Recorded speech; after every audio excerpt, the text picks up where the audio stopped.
Harold Mackenzie never imagined that building a bridge would become the biggest headache of his life. The 62-year-old retired engineer had spent 3 decades designing bridges for the State Highway Department before deciding to build something for himself on his own property in rural Tennessee. The Mackenzie family had owned 200 acres of rolling hills and farmland for 4 generations. The property was split by Willow Creek, a meandering waterway that turned into a raging torrent during spring rains.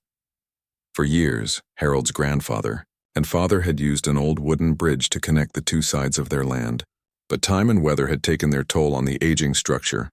When Harold inherited the property in 2019, the old bridge was barely holding together. The wooden planks sagged dangerously, and several support beams showed signs of rot. Harold knew it was only a matter of time before someone got hurt trying to cross it. Being an engineer, he couldn't stand the thought of a poorly built or unsafe bridge on his property. Using his retirement savings and his decades of expertise, Harold designed and built a modern concrete and steel bridge. It wasn't fancy, but it was engineered to last. The bridge was 30 feet long and wide enough for 2 vehicles to pass comfortably. Harold had calculated the load capacity carefully, ensuring it could handle farm equipment, delivery trucks, and even emergency vehicles if needed. The construction took 8 months and cost Harold nearly $40,000. He did most of the work himself, calling in favors from old colleagues and hiring local contractors only when absolutely necessary. Every morning, Harold would walk down to the construction site with his coffee, reviewing his plans and making sure every detail was perfect. The bridge connected the main part of his property, where his house and barn sat, to the back 40 acres where he grazed his small herd of cattle. For Harold, it represented more than just a way to cross the creek.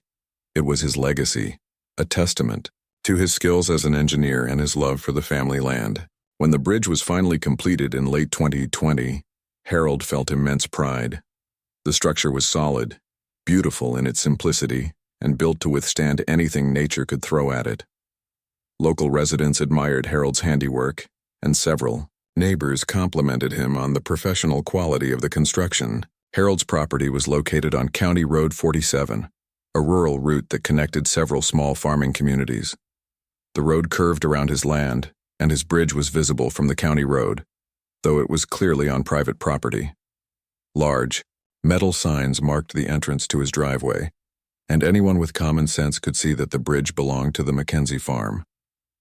For the first few months after completion, everything was perfect. Harold used the bridge daily to check on his cattle, and his wife Martha enjoyed taking evening walks across it to watch the sunset from the back pasture. The bridge had become a peaceful part of their retirement routine. Harold had always been a reasonable man.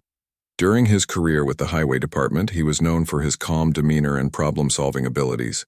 Colleagues respected his technical knowledge and his ability to work through complex engineering challenges without losing his temper. Even in retirement, Harold maintained his methodical approach to life. The Mackenzie farm had always been a good neighbor to the surrounding community. Harold's father had allowed local hunters to use the back pasture during deer season, and Harold continued the tradition. When neighbors needed help with farm equipment or had emergencies, the Mackenzie family was always willing to lend a hand. Harold believed in property rights, but he also believed in being neighborly. If someone had a legitimate need to use his bridge, he probably would have considered it. But that's not how things played out. The trouble started on a rainy Tuesday morning in March 2021. Harold was in his kitchen, enjoying his morning coffee and reading the local newspaper, when he heard the rumble of heavy diesel engines.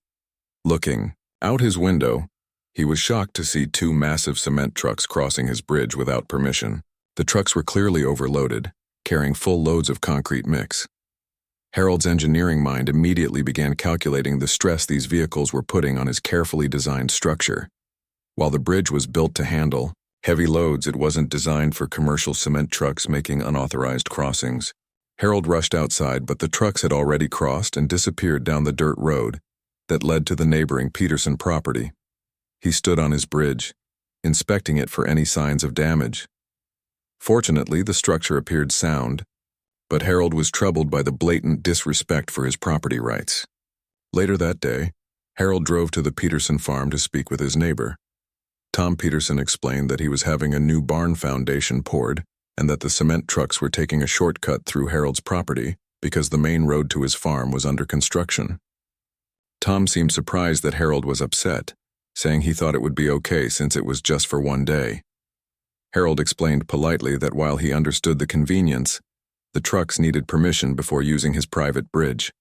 Tom apologized and promised it wouldn't happen again.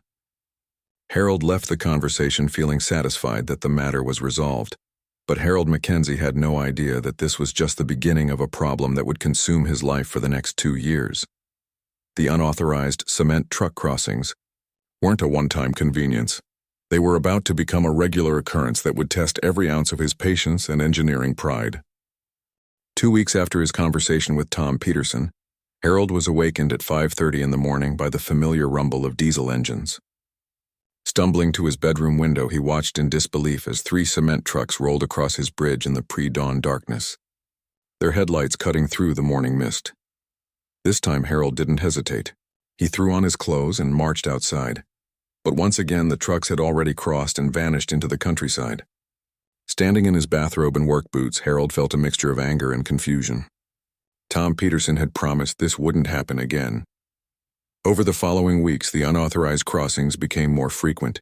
Sometimes it was cement trucks. Other times it was construction vehicles, dump trucks, or heavy equipment haulers. Harold began keeping a notebook, documenting each incident with dates, times, and descriptions of the vehicles. His engineering background had taught him the importance of detailed records. The pattern became clear. Construction companies throughout the county had discovered that Harold's bridge provided a convenient shortcut to various job sites. The main county roads often had weight restrictions, construction delays, or longer routes that cost time and fuel. Harold's bridge had become an unofficial part of the local transportation network. Harold's wife, Martha, grew increasingly concerned about her husband's rising stress levels. She watched him patrol their property multiple times a day, checking for damage to the bridge and looking for signs of unauthorized vehicles. The peaceful retirement they had planned was being disrupted by constant worry about trespassers. The physical impact on the bridge was becoming noticeable. While Harold had built it to last, the constant stream of overweight commercial vehicles was taking its toll. Small cracks appeared in the concrete approaches, and the expansion joints showed signs of premature wear. Harold calculated that the bridge was experiencing 10 times more heavy traffic than he had designed it for. More troubling than the physical damage was the complete disregard for his property rights. Harold had posted private property and no trespassing signs at both ends of the bridge, but they were routinely ignored. Some drivers even had the audacity to wave at Harold when they spotted him watching from his house. Harold decided to take a more direct approach. He began positioning himself at the bridge during peak construction hours, attempting to intercept unauthorized vehicles before they could cross. The encounters were always the same. Drivers would claim they didn't know it was private property, promise it wouldn't happen again, and ask if they could just finish this one delivery. One particularly frustrating morning, Harold confronted a cement truck driver who was making his 3rd unauthorized crossing that week. The driver, a young man named Danny, seemed genuinely confused by Harold's anger. "Look, old man," Danny said, "everybody uses this bridge. It's been like this for months. We're not hurting anybody." Harold explained that it was his private property and that the unauthorized use was damaging his bridge. Danny laughed and pointed to the structure. "That thing's built like a tank. A few trucks aren't going to hurt it." "That's not the point," Harold replied, his voice rising. "This is my property and you don't have permission to be here." Danny shrugged and climbed back into his truck. "Take it up with my dispatcher," he said, and drove across the bridge anyway, leaving Harold standing helplessly in the road.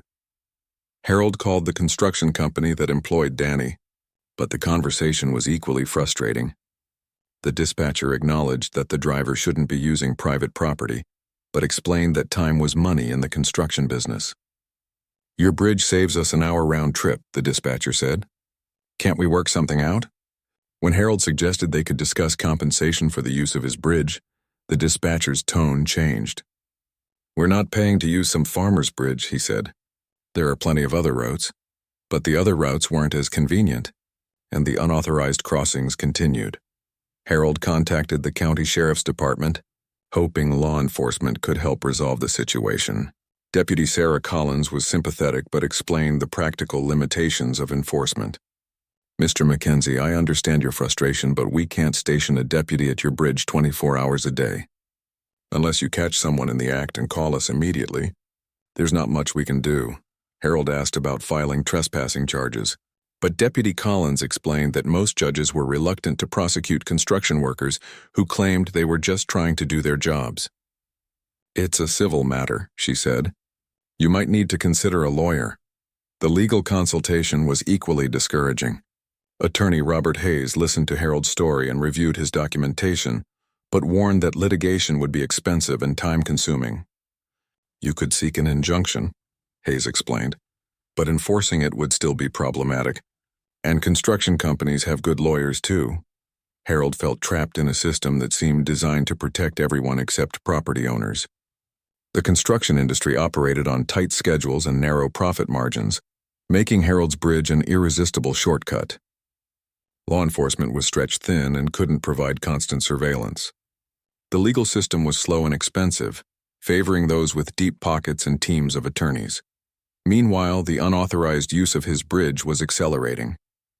Word had spread throughout the construction community that Harold's bridge was available and that the old man who owned it was all bark and no bite. Some drivers had become so comfortable using the bridge that they would stop their trucks on Harold's property to eat lunch or make phone calls. Harold's daily routine had become consumed by bridge patrol. He would wake up early and position himself where he could watch for unauthorized vehicles. When he spotted trespassers, he would confront them, document the incident, and contact the appropriate authorities. The cycle was exhausting and seemingly endless. Martha began encouraging Harold to consider building a fence or gate to block access to the bridge, but Harold resisted the idea. "Why should I have to fortress my own property?" he asked. "What happened to basic respect for property rights?" The breaking point was approaching, though Harold didn't realize it yet. Each unauthorized crossing was like a small wound to his pride and sense of justice. The cumulative effect of months of disrespect and disregard was building. Pressure inside the normally calm and methodical engineer Harold Mackenzie had spent his career solving problems through careful analysis and systematic approaches. But this problem seemed immune to rational solutions, and Harold was beginning to realize that traditional methods weren't going to work. The construction companies had calculated that the convenience of using his bridge outweighed the minimal risk of consequences. They had made one critical miscalculation. They had underestimated the determination of a retired engineer who had reached the end of his patience. Harold Mackenzie was not a man who gave up easily. Despite the mounting frustration, he decided to exhaust every possible legal and diplomatic solution before considering more drastic measures. His engineering background had taught him that every problem had a solution. It was just a matter of finding the right approach. His first stop was the county planning office, where he met with Director Janet Walsh. Harold hoped that local government might have authority over commercial vehicle routing or could help establish his bridge as off-limits to unauthorized traffic. Janet listened sympathetically to Harold's situation, but explained that his bridge, being on private property, fell outside the county's jurisdiction for traffic regulation. "Have you considered installing a gate?" Janet asked, echoing his wife's earlier suggestion. Harold explained his philosophical objection to having to fortify his own property. "Why should law-abiding citizens have to build walls to keep out trespassers?" he asked. "What's next? Should I install a moat?" Janet chuckled at Harold's sarcasm but offered another suggestion. "You might try contacting the State Transportation Department. They regulate commercial vehicle routes and might be able to designate your bridge as off-limits." The State Transportation Department proved to be another bureaucratic dead end. After being transferred through multiple departments, Harold finally reached someone who explained that private bridges couldn't be officially designated as restricted routes unless they posed a safety hazard. "If your bridge is dangerous, we can condemn it," the official said helpfully. "But if it's safe, we can't prevent people from using it." Harold found himself caught in an impossible paradox. His bridge was too well built to be condemned, but not official enough to be protected. His engineering excellence had become part of the problem. Determined to find a peaceful solution, Harold decided to approach the construction companies directly. He compiled a list of the firms whose vehicles regularly used his bridge and began making phone calls to their owners and project managers. Most of the conversations followed a predictable pattern. Initial surprise that someone actually owned the bridge, followed by promises to inform their drivers, followed by continued unauthorized use.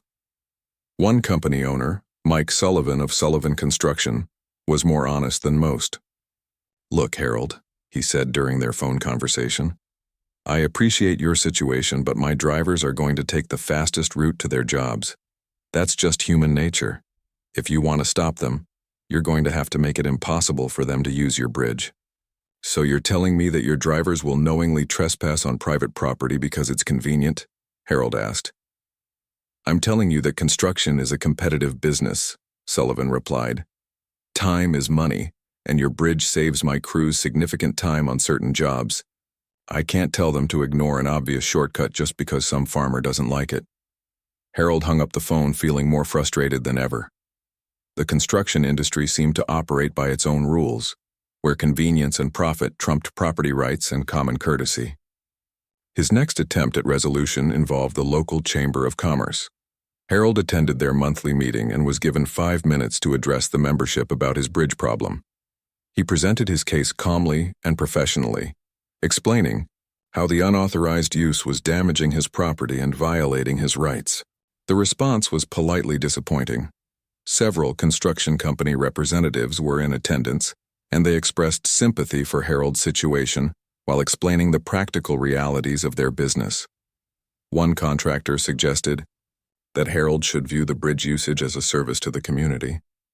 "Mr. Mackenzie," said contractor Bill Morrison, "your bridge helps local businesses operate more efficiently. That creates jobs and economic activity in our community. Maybe there's a way we can all benefit from this situation." Harold asked what Morrison had in mind. "Well, what if the chamber organized a fund to compensate you for the use of your bridge? We could treat it like a toll road." The suggestion generated murmured interest from other attendees, and Harold found himself cautiously optimistic. A formal agreement might provide the recognition of his property rights that he was seeking, while offering reasonable compensation for the wear and tear on his bridge. Over the following weeks, Harold worked with chamber representatives to develop a proposal. They calculated that approximately 50 commercial vehicles used his bridge each month, creating an annual impact equivalent to several thousand regular car crossings. Harold proposed a modest fee structure that would compensate him for maintenance costs and acknowledge his property rights. The proposal seemed reasonable to Harold, but it quickly died in committee. Several construction companies balked at the idea of paying to use what they had been using for free. Others worried about setting a precedent that might encourage other property owners to charge for access to their land. "It's the principle of the thing," explained Morrison during a follow-up phone call. "Once we start paying property owners for access, where does it end? Every farmer with a shortcut through his land will want compensation." Harold pointed out that his situation was different because he had never given permission for the use in the first place. "This isn't about creating new fees," he said. "This is about acknowledging that you've been using someone else's property without permission." But the construction industry had already made its decision. The Chamber of Commerce quietly dropped the compensation proposal, and the unauthorized crossings continued. Harold's frustration was compounded by the response of some community members. At the local diner, he overheard conversations suggesting that he was being unreasonable. "Old Harold's got his shorts in a twist over some trucks using his bridge," one patron said. "What's the big deal? It's not like they're parking in his living room." Others were more supportive but equally unhelpful. "You should put up a gate," suggested his neighbor Ellen Thompson. "Or maybe some concrete barriers." Harold felt like he was being pushed toward confrontational solutions when he preferred cooperative ones. His entire career had been built on finding engineering solutions that worked for everyone involved. But this problem seemed immune to collaborative approaches. The final straw in Harold's attempt at peaceful resolution came during a meeting with the county commissioners. He had requested time on their agenda to discuss the broader issue of commercial vehicle routing and property rights. Harold presented his case methodically, complete with documentation of unauthorized crossings and evidence of bridge damage. Commissioner Ray Phillips listened politely, but offered little hope for official intervention. Mr. Mackenzie, this sounds like a private property dispute that you'll need to resolve through the courts or by installing physical barriers to prevent access. Harold explained that he had already consulted with attorneys and been told that litigation would be expensive and uncertain. What good are property rights if citizens can't afford to enforce them? He asked. Commissioner Phillips shrugged. That's the way the system works, Harold. Property rights come with responsibilities, and sometimes that includes protecting your own property. Harold left the meeting feeling abandoned by the very officials who were supposed to protect citizens' rights. The message was clear. He was on his own. That evening, Harold sat on his porch with Martha, watching the sunset over his bridge. The structure that had once filled him with pride was now a source of constant stress and frustration. He had tried reasoning, negotiating, legal consultation, bureaucratic intervention, and community mediation. Nothing had worked. Maybe it's time to consider other options, Martha said gently. Harold nodded slowly. He was beginning to realize that his engineering mindset, which favored systematic and cooperative solutions, was ill-suited to dealing with people who simply didn't care about rules or property rights. The construction companies had calculated that the benefits of using his bridge outweighed the minimal risks of consequences. They were about to discover that their calculations were based on incomplete information. Harold Mackenzie was finished, trying to solve this problem through conventional means, and his engineering creativity was about to be applied in ways that none of the trespassers had anticipated. The morning that changed everything started like any other Tuesday in Harold Mackenzie's increasingly difficult life. It was late September 2021, and the unauthorized bridge crossings had become so routine that Harold barely looked up when he heard the familiar rumble of diesel engines. He was in his workshop, trying to focus on a woodworking project that Martha had commissioned for their anniversary. But something was different about these engines. Instead of the usual quick crossing and departure, the rumbling continued for several minutes. Curious and concerned, Harold walked outside to investigate. What he saw made his blood pressure spike instantly. 3 massive cement trucks were parked on his bridge, their engines idling while the drivers stood around talking and smoking cigarettes. They were treating his private property like a truck stop, completely blocking access to his own land. Harold marched toward the bridge, his anger building with each step. As he got closer, he could see that the trucks were not just parked randomly. They were positioned to completely block both lanes of his bridge. The drivers had turned his property into their personal break area. "Excuse me," Harold called out as he approached the group. "You need to move these trucks immediately. This is private property." The 3 drivers turned to look at him, and Harold was struck by their complete lack of concern. These weren't nervous workers who had accidentally trespassed. They were men who felt entitled to use his property however they pleased. The apparent leader of the group, a heavy-set man in his 40s wearing a Sullivan construction cap, grinned at Harold. "Relax, old-timer. We're just taking a break before we head to the Peterson job site." "You're taking a break on my private property," Harold replied, his voice getting louder. "And you're blocking my access to my own land." Another driver, younger with tattoos covering his arms, laughed. "Your land? This bridge has been here forever.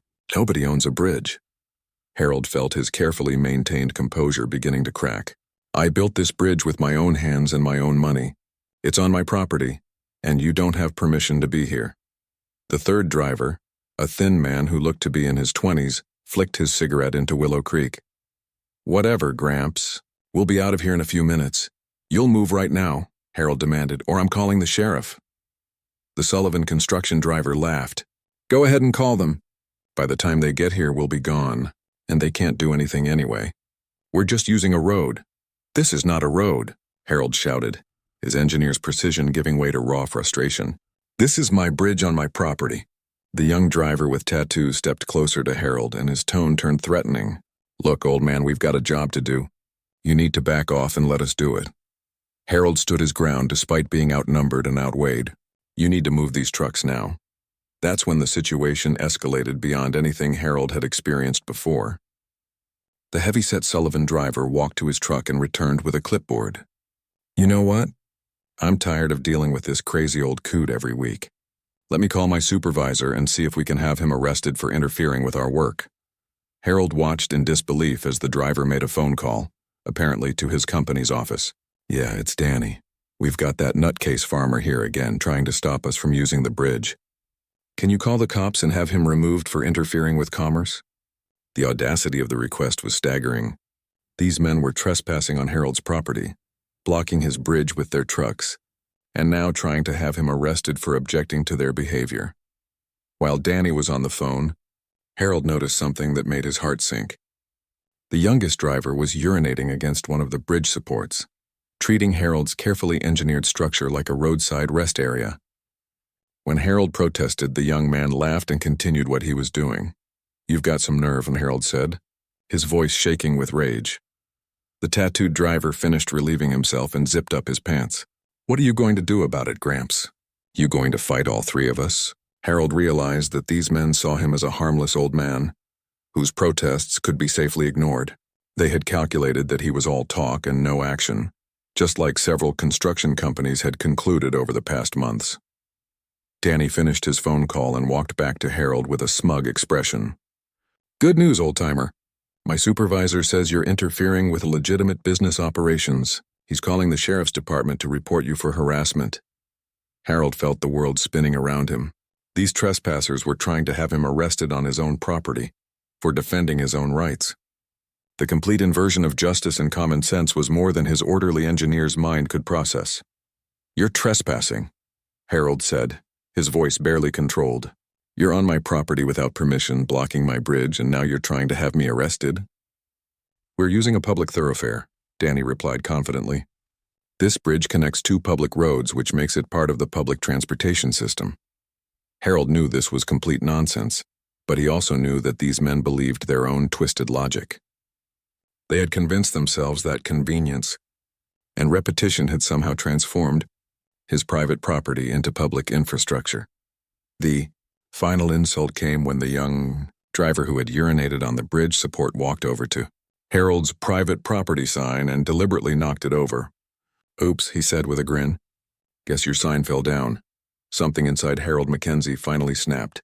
This wasn't about money or maintenance costs or even property rights anymore. This was about basic human decency and respect, qualities that these men seemed to completely lack. For 18 months, Harold had tried every reasonable approach to resolve this situation. He had been patient, diplomatic, and accommodating. He had followed proper procedures, consulted authorities, and attempted to negotiate solutions. In return, he had been ignored, dismissed, and now threatened with arrest on his own property. Harold looked at the three men who were treating his life's work with such contempt and made a decision that would change everything. If the system wouldn't protect his rights, and if reasonable people couldn't be reasoned with, then perhaps it was time to try a different approach. "You know what?" Harold said quietly, his voice suddenly calm. "You're absolutely right. I can't fight all three of you, and I can't stop you from using my bridge." The three drivers exchanged satisfied glances, apparently pleased that the old man had finally accepted defeat. "But I can make some modifications to my bridge," Harold continued, his engineer's mind already working on solutions that had nothing to do with cooperation or compromise. "After all, it is my property." Danny laughed. "Knock yourself out, Gramps. Just stay out of our way while we're working." Harold walked back to his house, leaving the three men to finish their break on his bridge. But instead of defeat, he felt a strange sense of liberation. For the first time in 18 months, he wasn't going to try to work within a system that clearly didn't work. Harold Mackenzie was done being reasonable. It was time to be creative. Harold Mackenzie spent that evening in his workshop, sketching diagrams and calculating specifications with the focused intensity that had made him a respected engineer for 3 decades. But instead of designing infrastructure to serve the public good, he was designing something far more personal and satisfying. Martha found him hunched over his drafting table at 11 o'clock, surrounded by engineering manuals and measurement tools. "Harold, what are you working on?" she asked, though she suspected she already knew. "A modification to our bridge," Harold replied without looking up from his calculations. "Something that will solve our trespassing problem permanently." Martha studied the sketches and recognized the meticulous precision that had characterized her husband's entire career. "Harold, you're not planning anything dangerous, are you?" Harold looked up at his wife with a smile that hadn't appeared on his face in months. Martha, I spent 30 years building bridges that serve everyone equally. Now I'm going to build something that serves my interests exclusively. The next morning, Harold drove to the county seat and filed permits for bridge maintenance and safety improvements. The paperwork was routine for a civil engineer, and the county clerk processed it without questions. Harold's reputation in the engineering community meant his submissions were rarely scrutinized. Harold's plan was elegantly simple. He would install a hydraulic lift section in the center of his bridge. From the outside, it would look like normal bridge decking, but Harold would have the ability to raise a 10-foot section of roadway, creating an impossible gap for vehicles trying to cross without permission. The engineering challenge was significant, but not insurmountable. Harold had designed movable bridge sections for the State Highway Department, including drawbridges and lift spans for marine traffic. Scaling the concept down to his private bridge would require careful calculation and precise installation, but it was well within his capabilities. Harold ordered the materials through his old contacts in the construction industry, listing them as supplies for routine bridge maintenance. The hydraulic system came from a company that specialized in industrial lifting equipment. To anyone watching, it appeared that Harold was simply upgrading his bridge's infrastructure. The installation took 2 weeks of careful work. Harold had learned to time his construction activities to avoid the peak hours when unauthorized vehicles typically crossed his bridge. He worked early in the morning and late in the evening, when the trespassing traffic was lightest. The hydraulic system was powered by a small electric motor, housed in a weatherproof enclosure beneath the bridge. Harold ran the electrical connection back to his workshop, where he installed a control panel that would allow him to operate the lift from inside his house. The entire system was designed to be virtually invisible when not in operation. Harold tested the system multiple times before putting it into active use. The lift section raised smoothly and silently, creating a 6-foot gap that no vehicle could cross. When lowered, the roadway appeared completely normal, with only minimal seams visible to someone who knew what to look for. The engineering precision that Harold brought to the project extended to every detail. He installed sensors that would detect approaching vehicles and automatically activate a warning system. Anyone trying to cross the bridge would trigger flashing lights and a recorded message explaining that the bridge was private property and that passage required permission from the owner. Harold's first opportunity to test his system came on a Thursday morning when he spotted a familiar Sullivan construction cement truck approaching his bridge. He watched from his workshop window as the truck triggered the warning system, causing the driver to slow down and look around in confusion. Harold activated the lift, and the center section of his bridge rose smoothly into the air. The cement truck came to a complete stop at the edge of the gap, its driver staring in disbelief at what had been a solid roadway just moments before. Harold walked out to meet the driver, who turned out to be Danny, the same man who had threatened to have him arrested the previous month. Danny was standing beside his truck looking at the raised bridge section with his mouth open. "Morning, Danny," Harold said pleasantly. "I see you're trying to use my bridge again." Danny pointed at the gap in the roadway. "What the hell is that?" "That's a movable bridge section," Harold explained calmly. "It's a safety feature designed to prevent unauthorized vehicles from crossing my private property." "You can't do that," Danny sputtered. "This is a public road." Harold smiled. "Actually, Danny, this is my private bridge on my private property, and I can modify it however I see fit, as long as I follow proper engineering standards and safety protocols." Danny pulled out his phone, apparently planning to call his supervisor, but Harold continued talking. "I should mention that if you'd like to use my bridge, I'm willing to discuss terms. I charge $50 per crossing for commercial vehicles payable in advance." $50? Danny's voice rose to a near shout. "That's highway robbery." "No," Harold corrected. "Highway robbery would be using someone else's property without permission. This is a legitimate toll for using private infrastructure." Danny tried several approaches to convince Harold to lower the bridge section. He claimed he was running late for an important job. He threatened to report Harold to various authorities. He even offered to pay $25 for the crossing. Harold listened patiently to each argument and then explained that his bridge was closed to unauthorized traffic.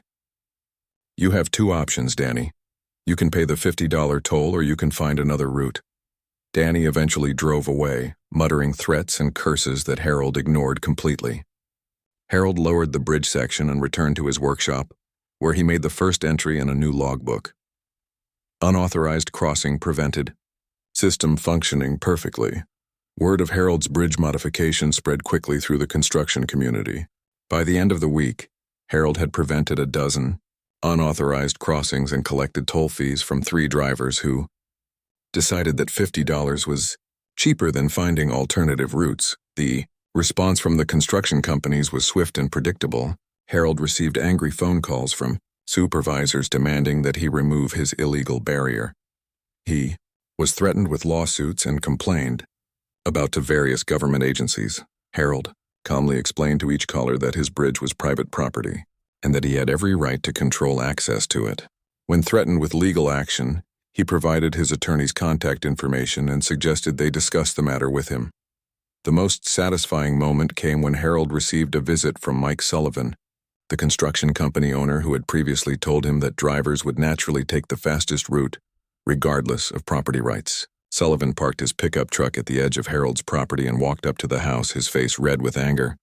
"Mackenzie," Sullivan shouted, "you need to take down that contraption and let my trucks through. You're costing me time and money." Harold met Sullivan at his front door, completely calm and collected. "Mike, I'm willing to discuss a commercial usage agreement. My standard rate is $50 per crossing, but I might consider a volume discount for regular users." "I'm not paying you anything," Sullivan replied. "My trucks have been using this bridge for months." "Yes," Harold agreed. "They've been trespassing on my property for months, but that stops now." Sullivan tried several tactics to intimidate Harold, including threats of legal action and complaints to local authorities. But Harold had done his homework. His bridge modification was completely legal, properly engineered, and safely installed. No law required him to provide free access to his private property. The conversation ended with Sullivan storming back to his truck, promising to find a way around this nonsense. Harold watched him drive away and made another entry in his logbook. Owner consultation completed. No agreement reached. Over the following weeks, Harold's toll bridge became a local curiosity. Some community members supported his stand on property rights, while others thought he was being unreasonable. But everyone agreed that his engineering solution was impressively creative. Harold collected tolls from drivers who decided that paying $50 was more cost-effective than finding alternative routes. He turned away dozens of unauthorized vehicles, all while documenting everything in his meticulous records. For the first time in 18 months, Harold felt like he was in control of his own property. The trespassing had stopped, the unauthorized use had ended, and his bridge was finally serving his interests instead of everyone else's convenience. But Harold Mackenzie wasn't finished yet. His engineering mind was already working on phase 2 of his plan. The legal challenges that Harold had anticipated came within 2 weeks of his bridge modification going into operation. Sullivan Construction filed a complaint with the county, claiming that Harold's movable bridge section constituted an illegal obstruction of commerce. 2 other construction companies joined the complaint, arguing that Harold's toll system was an unreasonable restraint on business operations. Harold was prepared for the legal battle. He had consulted extensively with his attorney, Robert Hayes, who had helped him research the legal precedents surrounding private bridge ownership and access rights. Their position was solid. Harold owned the bridge, the property it sat on, and had every right to control its use. The county hearing drew a surprisingly large crowd. Local residents, construction workers, and business owners packed the small hearing room to watch Harold defend his actions. Commissioner Ray Phillips, who had previously told Harold he was on his own, now seemed uncomfortable with the attention the case was receiving. Harold presented his case methodically, just as he had presented engineering proposals throughout his career. He documented 18 months of unauthorized trespassing, showed evidence of damage to his bridge, and demonstrated that he had exhausted all reasonable attempts at peaceful resolution before installing his toll system. "Gentlemen," Harold told the 3-person hearing panel, "I spent $40,000 of my own money and 8 months of my own labor building this bridge for my private use. I never invited commercial traffic, never gave permission for its use, and never asked for anything except basic respect for my property rights." Sullivan Construction's attorney argued that Harold's bridge had become a public accommodation, through common usage and that blocking access was discriminatory and harmful to local commerce. The argument was legally creative but factually weak, since Harold had never opened his bridge to public use. The hearing officer asked Harold if he would consider removing the toll system in exchange for a guarantee that construction companies would stop using his bridge without permission. Harold smiled and shook his head. "With all due respect, sir, I tried that approach for 18 months. These companies made it clear that their convenience was more important than my property rights. Now they can pay for the privilege of using my infrastructure, or they can find alternative routes." The county's decision was surprisingly swift and unambiguous. Harold's bridge modification was legal, properly engineered, and within his rights as a property owner. The hearing officer noted that private property owners were not required to provide free access to their land for commercial purposes. The construction companies appealed the decision to the state level, but their case was even weaker in state court. Tennessee had strong property rights laws, and Harold's documentation of the trespassing problem made their position nearly impossible to defend. While the legal battles were ongoing, something unexpected began happening at Harold's Bridge. Several construction companies quietly began paying the toll rather than fighting it. Harold's $50 fee was actually less expensive than the time and fuel costs of using alternative routes for certain job sites. Mike Sullivan was the first company owner to approach Harold about a commercial usage agreement. His tone was considerably more respectful than it had been during their previous encounters. "Harold," Sullivan said during a phone call, "my accountant tells me we're spending more on alternative routes than we would pay in tolls. What would it cost for an annual access permit?" Harold had anticipated this request and had already prepared a proposal. For a yearly fee of $5,000, commercial vehicles could use his bridge with advance notice and adherence to weight restrictions. The fee would cover maintenance costs and provide reasonable compensation for the use of his property.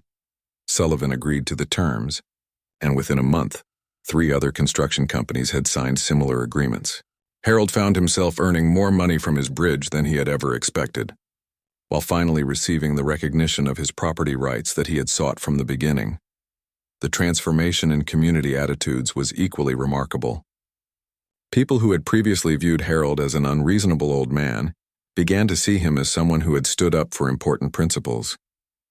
His creative engineering solution became a source of local pride, and several engineering students from the nearby university asked to study his movable bridge design.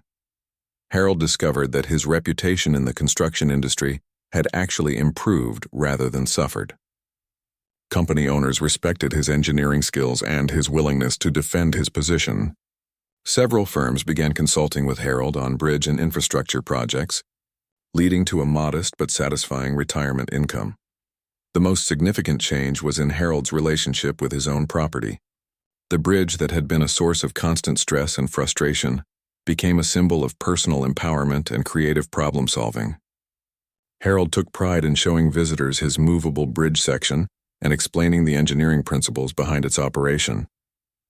Martha noticed the change in her husband's demeanor immediately.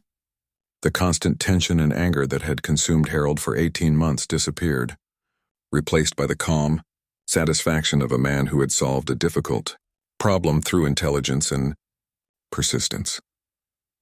Harold's daily routine returned to the peaceful pattern they had enjoyed before the trespassing problem began. He would walk across his bridge each morning to check on his cattle, secure in the knowledge that he was crossing his own property on his own terms. The few unauthorized vehicles that still occasionally approached Harold's bridge provided moments of satisfaction rather than frustration. Harold would activate his warning system, raise the bridge section, and politely explain the toll system to confused drivers. Most left without argument, understanding that they were clearly dealing with someone who had thought through every aspect of the situation. 1 year after installing his movable bridge section, Harold received an unexpected visitor. Danny, the Sullivan construction driver who had been among the most disrespectful trespassers, knocked on Harold's door on a Saturday morning. "Mr. Mackenzie," Danny said, clearly uncomfortable, "I wanted to apologize for how I acted that day on your bridge. I was out of line and I'm sorry." Harold invited Danny into his kitchen for coffee and listened as the younger man explained how the bridge incident had affected him. "I kept thinking about what you said, about building that bridge with your own hands and money. I never thought about it being someone's personal property. Danny had used the experience as a learning opportunity, eventually starting his own small construction company with a focus on respecting property owners and community relationships. He asked Harold if he would consider serving as a reference for his new business, and Harold agreed. The conversation with Danny helped Harold realize that his bridge modification had accomplished more than just stopping unauthorized traffic. It had forced people to think about property rights, personal responsibility, and the importance of treating others with respect. 2 years after the bridge incident began, Harold Mackenzie had achieved everything he had hoped for and more. His property rights were respected, his bridge was generating income, and his engineering reputation was stronger than ever. The trespassing problem that had consumed his life for 18 months was completely resolved. Harold still maintained his movable bridge system, though he rarely needed to use it anymore. The authorized users knew to call ahead, and unauthorized vehicles had learned to avoid his property. The warning system and toll collection had become routine operations that required minimal attention. Looking back on the entire experience, Harold realized that his initial attempts at peaceful resolution had been necessary and appropriate, even though they had failed. He had exhausted every reasonable option before taking more dramatic action, which had strengthened his legal and moral position when challenges arose. The story of Harold Mackenzie's bridge became a local legend, told and retold in coffee shops and construction sites throughout the county. Some versions painted Harold as a hero defending property rights, while others portrayed him as a clever engineer who outsmarted an entire industry. Harold preferred a simpler interpretation. He was a man who had solved a problem using the tools and knowledge available to him. When conventional approaches failed, he had applied his engineering creativity to develop an unconventional solution. As Harold sat on his porch each evening, watching the sunset over his bridge, he felt the deep satisfaction that comes from standing up for important principles and seeing them vindicated. His bridge stood as a testament to the power of individual determination and creative thinking. Harold Mackenzie had learned that sometimes the best way to build bridges with people is to first establish clear boundaries about your own property.